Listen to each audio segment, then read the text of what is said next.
नमस्ते। Weekly show अभय दुबे साहब के साथ बातचीत में आपका फिर स्वागत है। प्रोफ़ेसर अभय दुबे मेरे साथ हैं।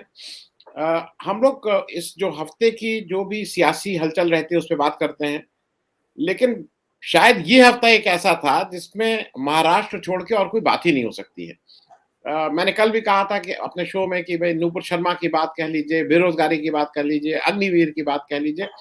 वो जो अडानी जी को वहाँ श्रीलंका में कुछ ठेका दिलाया गया उसके वो कोई बात अब मायने नहीं रखती। अब इस समय केवल और केवल महाराष्ट्र की बात हो रही है। प्रोफ़ेसर दुबे आपका स्वागत है। आज जी, जो महाराष्ट्र में हो रहा है वो थोड़ा मतलब कभी इस तरफ, कभी उस तरफ, कभी पासा इधर, कभी उधर। एक समय था जब लग रहा था उद्धव ठाकरे बहुत वीक हो गए हैं, इस तरह का। लेकिन कल से उन्होंने थोड़ा अपना आक्रामक पुरानी जो जिसको कहते हैं ना जो मूल शिवसेना की भावना होती है उस मोड में आए हैं। जी। अभी एक चीज़ ऐसा चल रहा है, लोगों का ऐसा कहना है कि अब ये सरकार से ज़्यादा हुँ, शिवसेना को बचाने की बात हो रही है। तो इस हुँ, पूरे घटनाक्रम में जो हुआ है, एकनाथ शिंदे जी कुछ लोगों को लेके वहाँ बैठे हुए हैं। वो हुँ। अब हम लोग को लोकतंत्र का कितना अच्छा और कितना बुरा हो रहा है, वो सब तो बात ही नहीं करनी चाहिए। लेकिन इस पूरे घटनाक्रम में कहाँ क्या हो रहा है, ज़रा आपकी एक नज़र से ज़रा सुन लें?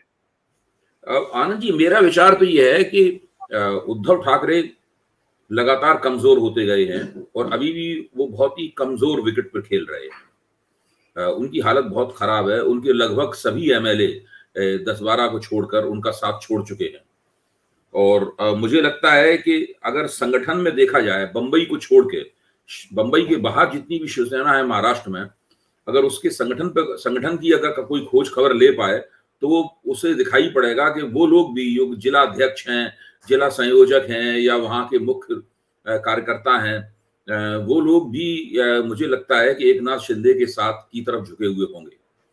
तो ये बिल्कुल एक ऐसी लड़ाई लड़ रहे हैं जिसमें इनके जीतने की या टिके रहने की भी संभावनाएं बहुत ना के बराबर हैं उद्धव ठाकरे।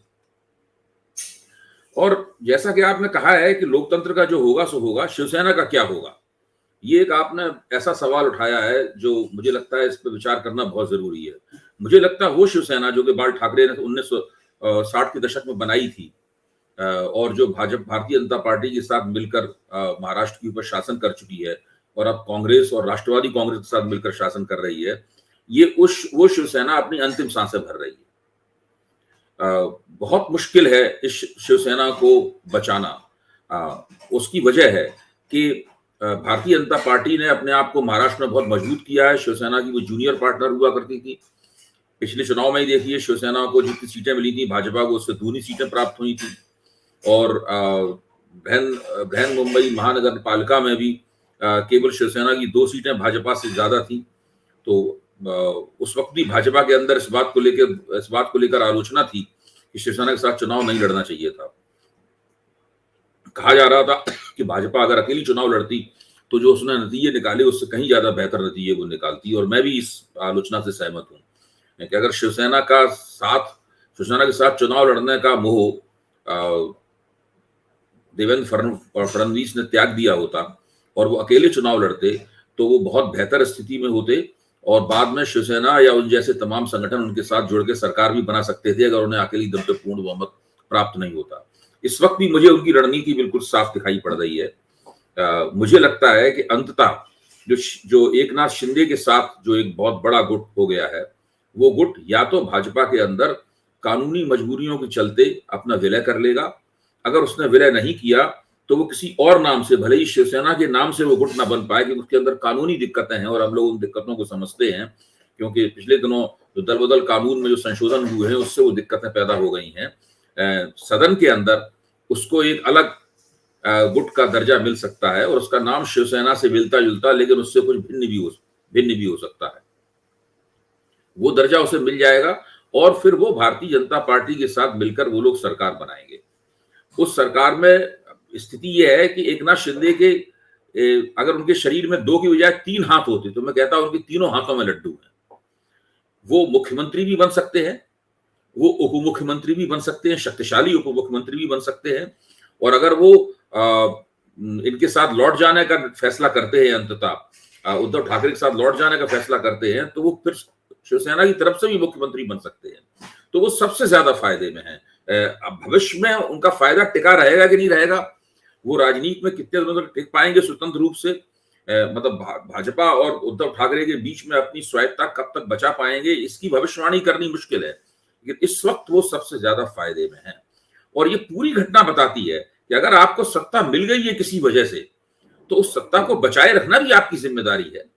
आपकी आंख के नीचे से 29 एमएलए उठते हैं, वो अपनी कारों में सवार होते हैं और 2 चार्टर्ड विमानों में बैठकर वो गुजरात रवाना हो जाते हैं।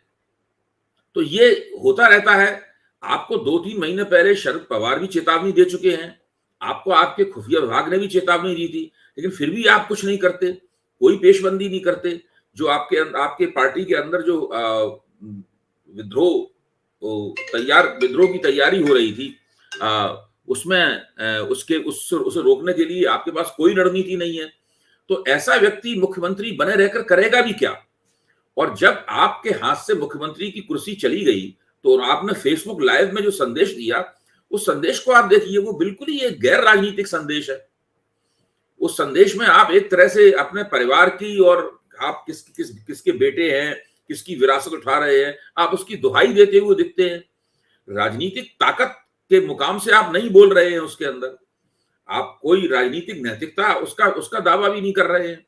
अब किस तरह की बातें वो कर रहे हैं कि भाई उनके बेटे को तो उनका बेटा एमपी मिल सकता है, तो क्या हमारे बेटे को कुछ नहीं मिलना चाहिए? इस प्रकार की जब आप बातें करते हैं, तब फिर क्या होता है? तो मुझे लगता है कि ये राजनीति में बिल्कुल उन्होंने अपने आप को मिसफिट होने का उन्होंने संदेश दिया है। और ऐसे मुख्यमंत्री को भाजपा ने अपदस्थ करने में कुछ देर लगाई। शायद उसकी वजह ये है कि शरद पवार वगैरह की उनको मदद थी, इसलिए पिछले 2 प्रयास जो थे भाजपा के नाकाम रहे। लेकिन ये प्रयास तो ऐसा है, इसने न केवल इस सरकार को अपदस्थ किया है, बल्कि राष्ट्रपति के चुनाव में भाजपा के वोट बढ़ा दिए हैं। उधर महानगर पालिका के चुनाव में भाजपा के जीतने की पूरा रास्ता तकरीबन साफ हो गया है, और शिवसेना के भविष्य को लेकर भी सवालिया निशान लग गया है। जी, मैं प्रोफेसर साहब एक चीज और, क्योंकि 2-3 बातें हो रही हैं। एक तरफ एक शिंदे साहब ये कह रहे हैं वैचारिक रूप से हम लोग कांग्रेस और एनसीपी के साथ नहीं जाना चाहिए था, बीजेपी हमारा साथी था। लेकिन कुछ लोगों का कहना यह है कि इसके मूल में वो ईडी का प्रेशर, कुछ जो इसमें से विधायक हैं जिनको ईडी और इन लोगों ने नोटिस भेजा था, और अभी मैं कल ही देख रहा था अशोक वानखेड़े जी अपने साथ के एक सीनियर जर्नलिस्ट हैं, वो एक और चीज बात कर रहे थे। वो कह रहे थे कि करीब 800 करोड़ रुपए का ये ट्रांसफर पोस्टिंग का कारोबार है। अप्रैल में ये मार्च अप्रैल मई में वो कारोबार होता है, मई में फाइनली उसकी पोस्टिंग होती है। उनका कहना यह है कि जो उद्धव ठाकरे जी हैं उन्होंने 24-25 मई को इन ट्रांसफर पोस्टिंग पे स्टे लगा दिया, और तुरंत का कारण वो कहते हैं कि ये जो एडवांस लोग ले लिए थे, पैसा इकट्ठा वो हो रहा था, वो एक बड़ा मूल कारण इस विद्रोह कह लीजिए या उद्धव ठाकरे से बाहर जाने का है। आपको क्या लगता है कि ये वैचारिक है कि ये केवल पावर स्ट्रगल है कि ये बीजेपी की एक लार्जर रणनीति की बाकी जो सहयोगी दल है उनको धीरे धीरे खत्म करके अपने साथ मिला लो उनके लोगों? देखिए, विचारधारा कितनी भी कमजोर हो, और भले ही लोग विचारधारा के आधार पर वोट न देते हो इस देश में, लेकिन फिर भी मैं मानता हूं कि राजनीतिक गोलबंदी में, खासतौर से पार्टी बंदी के मसले पर, विचारधारा एक सीमेंटिंग फोर्स के तौर पर काम करती है। और महाराष्ट्र की राजनीति में शिवसेना और भाजपा पुराने सहयोगी हैं, और एक दूसरे की मदद करते रहे हैं। और बाल ठाकरे भाजपा को काफी गालियां दिया करते थे, कायर वगैरह कह रहना तो बहुत आम बात थी भाजपा के लिए बाल ठाकरे द्वारा, लेकिन फिर भी दोनों हमेशा आपस में जुड़े रहते थे। और प्रमोद महाजन के जरिए एक समीकरण वहां महाराष्ट्र की राजनीति में बहुत बड़ा, प्रमोद महाजन और गोपीनाथ मुंडे के जरिए एक समीकरण बनता था। जब से प्रमोद महाजन और गोपीनाथ मुंडे को दैव ने छीन लिया भारतीय जनता पार्टी से, उसके बाद में शिवसेना के साथ में और भाजपा के बीच में एक नए नेतृत्व का उदय हुआ, जो नया नेतृत्व देवेंद्र फडणवीस के रूप में हम देखते हैं। और भाजपा की देखिए रणनीति रहती है हमेशा, इसको एक बार नितिन गडकरी ने मेरे सामने बड़े साफ तौर पर कहा था। नितिन गडकरी का कहना यह था, हमारा लक्ष्य है 100% भाजपा। हम चाहते हैं कि चप्पे चप्पे में भाजपा हो, और इसके लिए हमारे जो सहयोगी वगैरह है हम उनकी कोई परवाह नहीं करते। जब तक हमारी मजबूरी है तब तक हम सहयोगियों से मदद लेंगे, बाद में हमें सहयोगियों को हटा के उनकी जगह ले लेने में हमें कोई दिक्कत नहीं है, ये हमारा लक्ष्य है। हम लोग अपनी मीटिंगों में इस बात को साफ तौर पे कहते हैं कि 100% भाजपा हमें चाहिए हर जगह। तो भाजपा न केवल महाराष्ट्र में बल्कि सब जगह ऐसा ही, अगर भाजपा ऐसा नहीं करती तो उसका बीजू जनता दल के साथ में उड़ीसा में उनका गठजोड़ नहीं टूटता। उत्तर प्रदेश में भाजपा ऐसा कर चुकी है, सभी जगह भाजपा ने ऐसा किया है और वो इस बात को खुलकर कहती है। ये कोई खुफिया रणनीति नहीं है। उसके साथ भाजपा क्षेत्रीय शक्तियों के दम पर राष्ट्रीय क्षितिज पर उभरी 90 के दशक में। उसने कांग्रेस के ऊपर आरोप लगाया कि वो संघवाद का पालन नहीं कर रही है और आज भाजपा कांग्रेस से भी कहीं ज्यादा आगे बढ़कर संघवाद का उल्लंघन कर रही है। ये पूरा नारा डबल इंजन की सरकार, ये भारतीय संघवाद के लिए मौत की घंटी है जी। अगर हर जगह डबल इंजन की सरकार ही बननी है तो फिर भारत में संघवाद किस बात का है? विपक्षी पार्टियां क्या हैं? तो ये सब पूरा मसला है और इस मसले की अंतिम परिणति इसी किस्म की होनी थी जो हो रही है। अगर उद्धव ठाकरे जैसे कमजोर मुख्यमंत्री रहेंगे जो अपनी सत्ता की रक्षा करना नहीं जानते हैं तो उनका यही हश्रौना है जो हुआ है। उद्धव ठाकरे के साथ कोई बहुत ज्यादा मुझे हमदर्दी नहीं है जी। मैं प्रो साहब एक चीज और समझूंगा, क्योंकि अब जैसा था कि शुरू में 34 थे, अब कोई कह रहा है 37 के मैजिक फिगर पे पहुंच गए हैं शिंदे साहब, उसके आगे पहुंच के शायद 40-45 लोग हो गए हैं। वो वापस क्यों महाराष्ट्र नहीं आ रहे हैं? क्योंकि देखिए एंड ऑफ द डे जो शरद पवार जी ने एक पासा फेंका है कि भाई ये सब कुछ फ्लोर ऑफ द हाउस पे डिसाइड होगा। देखिए महाराष्ट्र आने के लिए, महाराष्ट्र आने का मतलब है बंबई आना जी। महाराष्ट्र आने का मतलब थाने आना नहीं है, सांगली आना नहीं है। महाराष्ट्र आने का मतलब है बंबई आना, क्योंकि राजनीति तो बंबई में होनी है, विधानसभा तो बंबई में है। तो बंबई में अभी भी उद्धव ठाकरे का दबदबा है। जो बंबई के उनके एमएलए हैं, बंबई के लोग जो हैं अभी भी उद्धव ठाकरे के साथ हैं पूरी तरीके से। अगर ये एमएलए बंबई आएंगे तो वहां के शिवसैनिक जो हैं वो इनके ऊपर बड़ा जबरदस्त हमला करेंगे। और आप शिवसैनिकों को जानते हैं, हम लोग शिवसेना आज जो भी हो, एक जमाने में वो कांग्रेस के लिए वो भूमिका निभाती थी जो बजरंग दल आजकल भारतीय जनता पार्टी के लिए निभाता है। मैंने बाल ठाकरे का अध्ययन किया है, उनके ऊपर एक पुस्तक भी लिखी है बाल ठाकरे के ऊपर। शिवसेना के जन्म और उसके तमाम विस्तार से मैं अच्छी तरीके से वाकिफ हूं। ये कांग्रेस ने इस संगठन को बढ़ावा दिया था। बाल ठाकरे तो फ्री प्रेस जनरल में कार्टूनिस्ट थे। फ्री प्रेस जनरल अखबार में बाल ठाकरे कार्टूनिस्ट की नौकरी करते थे और उनके पिता जो थे वो बहुत बड़े महाराष्ट्रवादी थे। बाल ठाकरे के पिता, बाल ठाकरे ने जब शिवसेना का निर्माण किया, गठन किया, तो कांग्रेस की तरफ से, खासतौर से चव्हाण की तरफ से उनको बहुत चव्हाण की तरफ से, वसंत दादा पाटिल जैसे बड़े नेताओं की तरफ से उनको बहुत प्रोत्साहन हुआ। जो मजदूर आंदोलन था उसके ऊपर समाजवादियों का, एसएम जोशी का और ऐसे शिल्पा दमरट डांगे का, इन दोनों का बड़ा प्रभुत्व था। इन दोनों के सोशलिस्टों के और कम्युनिस्टों के प्रभुत्व को समाप्त करने के लिए शिवसैनिकों के बाहुबल का कांग्रेस ने जम के इस्तेमाल किया। और उस वक्त हालत ये थी कि बाल ठाकरे चुनौती देते थे, अगर मुझे हाथ लगाया तो पूरी बंबई में आग लग जाएगी, और सरकार इसमें चुप रहती थी क्योंकि वो सरकार के ही प्यादे थे। तो उनको इस तरीके का महत्व देकर सरकार ने उनकी एक बहुत बड़ी छवि बना दी और ये लगने लगा कि इस बंदे को अगर हाथ नहीं लगाया जा सकता है, ये बंदा जो है वो कानून से ऊपर है। तो पूरा शिवसेना का जो रंग रुतबा बंबई की राजनीति में बना वो कांग्रेस के प्रोत्साहन से और कांग्रेस की लगभग खुली हुई मदद से बना। बाद में शिवसेना कांग्रेस से अलग उसने स्वतंत्र अपना आधार बना लिया और भारतीय जनता पार्टी के साथ मिलकर उसने कांग्रेस को चुनाव में हराया, वो एक अलग कहानी है।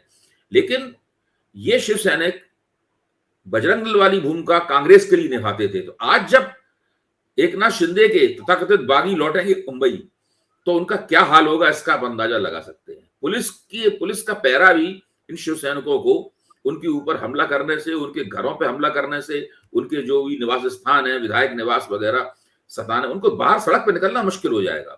तो ये लोग तब तक वहां रहेंगे जब तक कि ये आश्वस्त नहीं हो जाते कि अब सत्ता जो है वो उद्धव ठाकरे के पास नहीं रहेगी। फिर इसके अंदर बहुत सारे कानूनी दांव पेच भी हैं। इस वक्त जो विधानसभा उपाध्यक्ष हैं वो राष्ट्रवादी कांग्रेस के हैं। अध्यक्ष का चुनाव जो है, नाना पटोले के इस्तीफा देने के बाद से अध्यक्ष का चुनाव हुआ नहीं है, क्योंकि शिवसेना चाहती थी कि उसको ध्वनि मत से किया जाए, उसको गुप्त वोट से ना किया जाए, क्योंकि शिवसेना लगता है तो गुप्त वोट से अगर किया गया तो शायद अपने अध्यक्ष चुनवाने में हमें दिक्कत होगी, इसलिए वो लटका हुआ है। अब उन्होंने क्या किया है कि तेरह या शायद 15 विधायकों को उन्होंने नोटिस दे दिया है कि क्यों ना आपकी सदस्यता समाप्त कर दी जाए। तो ये सब पूरा मामला चल रहा है और बागियों का कहना यह है कि हमने इस उपाध्यक्ष को हटाने के लिए अर्जी दे रखी है। जब हमने अर्जी दे दी है तो उसको कोई अधिकार नहीं बनता है कि ये ऐसा आदेश दे। सुप्रीम कोर्ट के फैसले की एक नजीर अपने पक्ष में वो बता रहे हैं। तो ये एक कानूनी लड़ाई हो गई है, तो ये थोड़ी सी लंबी चलेगी। लेकिन जहां तक राजनीतिक जीत हार का सवाल है, इस मामले में मैं बिल्कुल स्पष्ट हूं और आप भी मेरे ख्याल से स्पष्ट होंगे कि उद्धव ठाकरे की महाविकास अघाड़ी सरकार की पूरी तरीके से पराजय हो चुकी है। ये लोग राजनीति में सत्ता में नहीं रह सकते और सत्ता में रहेंगे भी तो वो उनकी गवर्नमेंट और मुख्यमंत्री पूरी तरीके से एक लेम डक गवर्नमेंट और मुख्यमंत्री बनेगा। प्रोफेसर साहब, एक चीज और हो रही, क्योंकि ये बिल्कुल स्पष्ट है, अभी सबको समझ में आ रहा है कि पहली बार हो रहा है कि नो कॉन्फिडेंस की बात नहीं कर रहे हैं। मतलब कायदे से अब तक तो लोगों को कहना चाहिए था कि भाई फ्लोर ऑफ द हाउस पे आइए विश्वास मत, तो वो नहीं कर रहे हैं कि नहीं होने वाला है। हाँ नहीं, वो होने वाला है। देखिए अभी तो राज्यपाल ने मुंह नहीं खोला है अपना। हाँ, राज्यपाल राजभवन से तो अभी एक आवाज भी नहीं आई है। हाँ, क्योंकि वो वहां सेट करना चाह रहे हैं गुवाहाटी को पहले। राज्यपाल तो तब बोलेगा जबकि भाजपा चाहेगी। जी, तो वो राज्यपाल भी कहने ही वाला है। मुझे लगता है कि राज्यपाल उस समय का इंतजार हम लोगों को करना चाहिए और वो समय जल्दी ही आएगा जब राज्यपाल कहेगा उद्धव ठाकरे से कि मुझे लग रहा है कि आप अल्पमत में हैं, आप सदन में जो है अपना बहुमत साबित कीजिए। जब ये बात आएगी तब वो लोग आएंगे वहां से। जी जी, क्योंकि तब वो आएंगे और सीधे सदन एक सूत्रीय एजेंडे के ऊपर आहूत किया जाएगा और केवल यही काम होगा विश्वास मत का। उसके बाद इन्हें अपनी सरकार बचाना मुश्किल हो जाएगा। मैं एक चीज अभय जी, एक बात और आपसे, उत्तर प्रदेश 80 सीट, उसके बाद देश का सबसे बड़ा प्रदेश जहां से 48 सीट आती हैं, बीजेपी की 23, शिवसेना की 18, 41, 41 सीट्स केवल इन्हीं लोगों ने जीती थी। तो मेरे ख्याल में बीजेपी का वो जो लार्जर 2024 का रोड मैप है, उसमें महाराष्ट्र बहुत इंपॉर्टेंट है, क्योंकि उनको ये भी एक खतरा है ना कि कहीं ये 3 लोग एक साथ लड़ेंगे तो हमारा वहां हमारी सीटें बहुत कम ना हो जाएं, क्योंकि बाकी जगह उनको भाई उनकी एक समस्या तो चली रही है बाकी राज्यों में। इसीलिए ये जो पूरा विवाद हुआ है, इस विवाद ने शिवसेना, जब हम कहते हैं कि शिवसेना के अस्तित्व पर ही सवालिया निशान लग गया है, उसका मतलब यही होता है कि शिवसेना की सांगठनिक ताकत का भी इस विवाद ने बड़ा क्षय किया है। शिवसेना एक तरह से बंबई की पार्टी बनकर रह गई है जहां से उसका उभार शुरू हुआ था। आप देखिए, आपको भाई बंबई की शिवसेना और ठाणे की शिवसेना के बीच का संबंध जो है, वो संबंध भी इस विवाद के केंद्र में कहीं है। देखिए, अब ठाणे में शिवसेना के नेता थे आनंद दिघे, जिनकी वहां पर एक बहुत ही रेडिकल किस्म की छवि थी। वो कोई चुनाव नहीं लड़ते थे, वो एक तरह से बाल ठाकरे की कार्बन कॉपी थे। और वो बाल ठाकरे, उनके ऊपर एक फिल्म भी बनी है, उस फिल्म का शीर्षक है धर्मवीर आनंद दिघे। धर्मवीर के नाम से फिल्म भी बनी है उनके ऊपर। और ये एकनाथ शिंदे उन्हीं के शिष्य हैं। हम जानते हैं एकनाथ शिंदे वहां पे पहले गरीब परिवार के थे और उन्होंने बियर फैक्ट्री में काम किया, उसके बाद एक ऑटो भी चलाते थे। लेकिन जब वो राजनीति में आए तो वहां पे ठाणे महापालिका की राजनीति में आनंद दिघे इन्हें ले गए और वहां से उन्होंने राजनीति में इन्हें दीक्षित किया। तो बिल्कुल आनंद दिघे की तरह ही सफेद कपड़े पहनते हैं, उसी तरह से दाढ़ी रखते हैं, उसी तरीके से लाल टीका लगाते हैं, पूरी तरीके से उनकी कार्बन कॉपी है एकनाथ शिंदे। तो आनंद दिघे का जब देहांत हुआ एक सड़क दुर्घटना में, तो जिस अस्पताल में उनका देहांत हुआ उसमें आरोप लगाया शिवसैनिकों ने, ठाणे के शिवसैनिकों ने, कि उनका इलाज ठीक से नहीं किया गया और उनको जानबूझ के मरने दिया गया। उस पूरे अस्पताल को शिवसैनिकों ने फूंक दिया था, जला के खाक कर दिया था पूरी तरीके से। तो ये, और जब एकनाथ शिंदे शपथ लेते हैं तो यह बाला साहब ठाकरे के नाम पर शपथ लेते हैं और धर्मवीर आनंद दिघे के नाम पर शपथ लेते हैं। आनंद दिघे शिवसेना के नेता वहां जरूर थे और बाल ठाकरे का बहुत सम्मान भी करते थे, लेकिन वो मातोश्री के जरिए नियंत्रित नहीं होना चाहते थे। वो अपना अलग अस्तित्व बनाए रखना चाहते थे और इस परंपरा को एकनाथ शिंदे ने भी हमेशा कायम रखा। वो अपने आप को बंबई की शिवसेना से नियंत्रित होने देने के लिए कभी तैयार नहीं हुए। तो जब ये सरकार बनी तो उनको, एकनाथ शिंदे को लग गया था कि इस सरकार में शरद पवार जैसा व्यक्ति होगा, तो वो व्यक्ति किसी भी तरीके से उनकी इस तरह से नहीं चलने देगा। इसीलिए पहले दिन ही, सरकार बनने के एक दिन पहले वो गए थे वहां पे बंगले घर में जाके, उन्होंने उद्धव ठाकरे से कहा था कि आप ये भाजपा के साथ संबंध मत तोड़िए, आप इन लोगों के साथ सरकार मत बनाइए। तो उन्होंने अपना असंतोष पहले ही जाहिर कर दिया था। हुआ क्या कि थाने के मामलों में भी इनको फ्री हैंड नहीं दिया गया जी।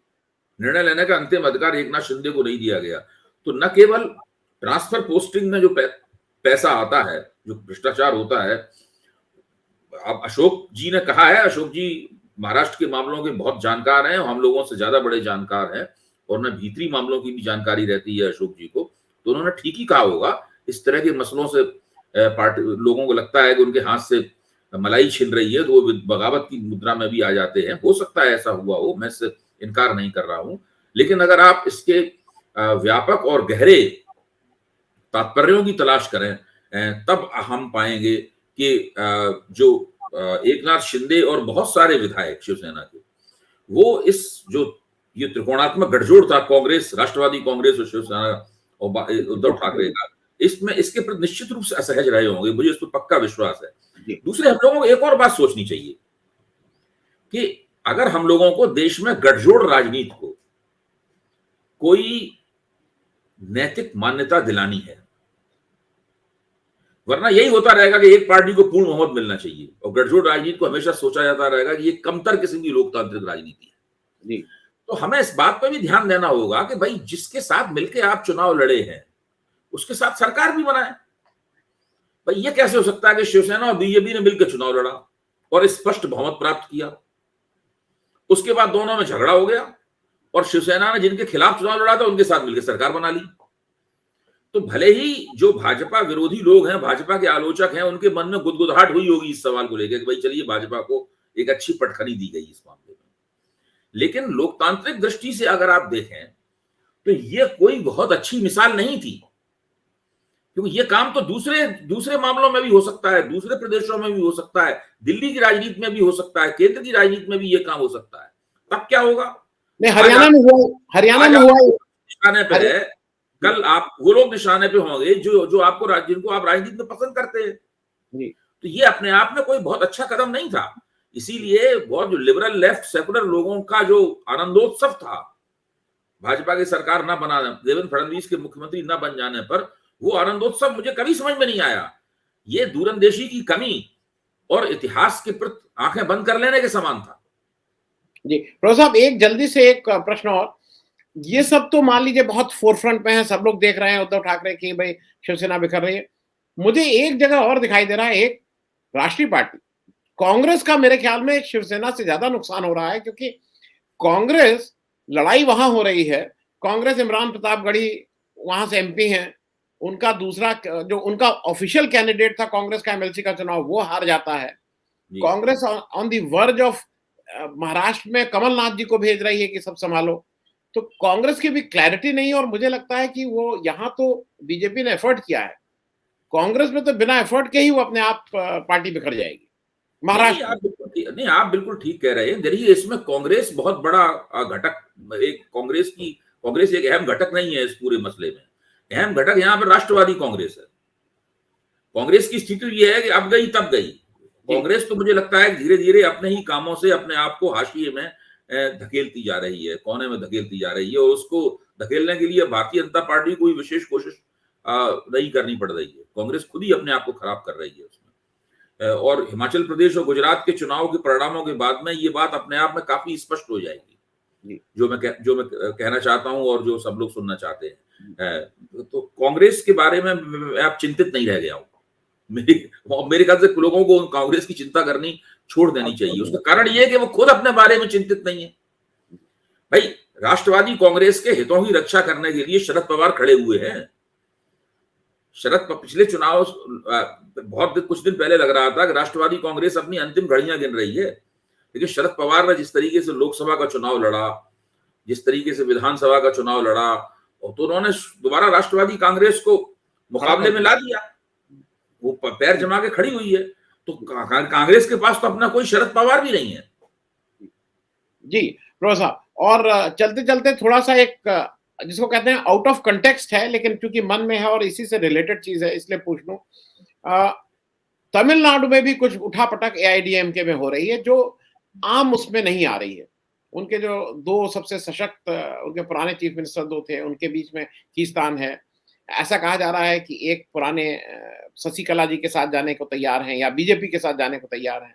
एक और उसमें भी ऐसा माना जा रहा है कि वो बीजेपी की कहीं न कहीं उसमें पीठ पे हाथ कह लीजिए या शह कह लीजिए, बीजेपी की शह है कि वो भी वहाँ पे एआईएडीएमके को तोड़ के बीजेपी का एक फैक्शन बनाने के चक्कर में है, क्योंकि वहाँ भी ग्राउंड पे बीजेपी कुछ कर नहीं पाई है। तो एक टिप्पणी उस पे करके हम लोग खत्म करेंगे। देखिए, जयललिता के निधन के बाद में जो अन्ना द्रमुक है, वो अपने केंद्र की तलाश में है और वो केंद्र उसे आज तक मिला नहीं है। न शशिकला के रूप में मिल पाया, न दिनाकरन के रूप में मिल पाया, वो केंद्र उसे अभी तक मिला नहीं है।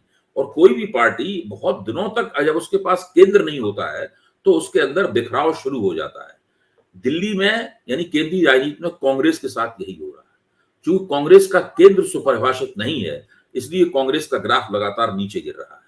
तमिलनाडु की राजनीति में चूंकि केंद्र सुपरिभाषित नहीं है, इसलिए अन्ना द्रमुक का ग्राफ लगातार नीचे गिर रहा है और द्रमुक स्टालिन के नेतृत्व में मजबूत होती चली जा रही है। अगर द्रमुक में ये होता, अगर मान लीजिए करुणानिधि अपनी विरासत पूरी तरह सुपरिभाषित तरीके से स्टालिन के हवाले करके नहीं जाते और वो इस दुनिया से चले जाते और उनके बेटों के बीच में अगर झगड़ा शुरू हो जाता तो फिर द्रमुक का भी यही हश्र हो सकता था। लेकिन करुणानिधि ने बुद्धिमानी दिखाई, उन्होंने स्पष्ट कर दिया कि स्टालिन ही हमारे उत्तराधिकारी होंगे, इसलिए उनकी द्रमुक की कमान संभालने में उन्हें कोई दिक्कत नहीं हुई, मुख्यमंत्री बनने में उन्हें कोई दिक्कत नहीं हुई, चुनाव लड़ने में उन्हें कोई दिक्कत नहीं हुई। इसीलिए द्रमुक आज टिकी हुई है। जयललिता के करिश्मे के ऊपर अन्ना द्रमुक इतनी ज्यादा निर्भर थी कि जयललिता ऐसी दूसरी हस्ती उस पार्टी के पास नहीं है। और यही कारण है कि ये पूरा तर्क हम एक तरह के संयुक्त नेतृत्व से पार्टी चला रहे हैं। ये बात सुनने में कितनी भी अच्छी लगे, लेकिन ये बात व्यवहारिक नहीं है।